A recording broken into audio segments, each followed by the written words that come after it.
Нова твар ни покажа Господ, вели во третата статија од акатисната химна, која денес ја читавме. А која е нова твар? Што е тоа ново што ни го покажа Господ? Ни ја покажа Пресвета Богородица, браќа и сестри. Таа е новото нешто во овој свет.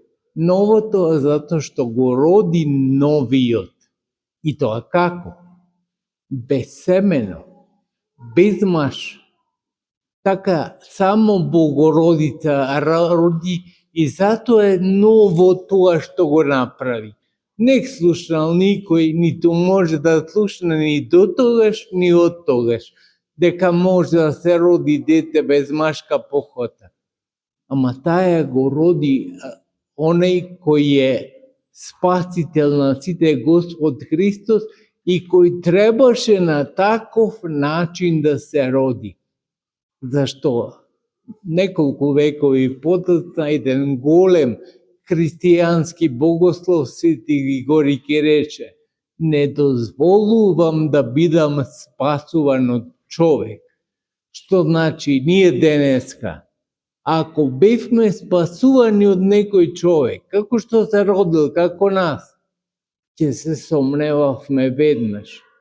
Меѓутоа Богородица само што својата волја ја во согласи со волјата Божја изачна. Значи, на тој начин без машка поход зачна. Ама така требаше да се роди нашиот Христос, зашто ако се родеше, велам, на друг начин, како што ние луѓето се раѓаме, ќе се сомневавме веднаш и ќе велевме заедно со Свети Григори Богослов: не дозволувам човек да ме спасува. Така Христос, нашиот Бог и Спасител, ќе беше само човек. А сега вака е Бого човек. Спасува како Бог, а ги трпи сите страдања што ги трпиме ние како човек. Зашто се му е познато.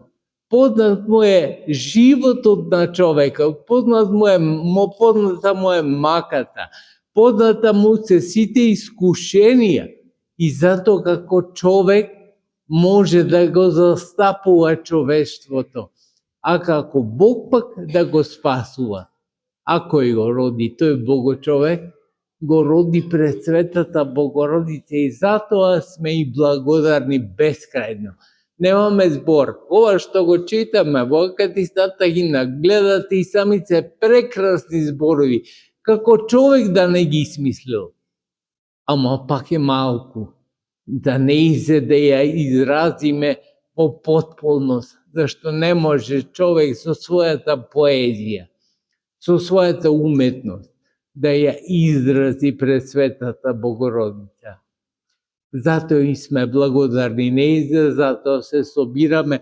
Еве, во секој петок од Светата Четириседница имаме по една статија, наредниот пат уште четвртата и во другиот петок, не е последен, ама во другиот петок го читаме целиот акатист, кој го читавме разделен во овие свети петоци на Светата Четириседница.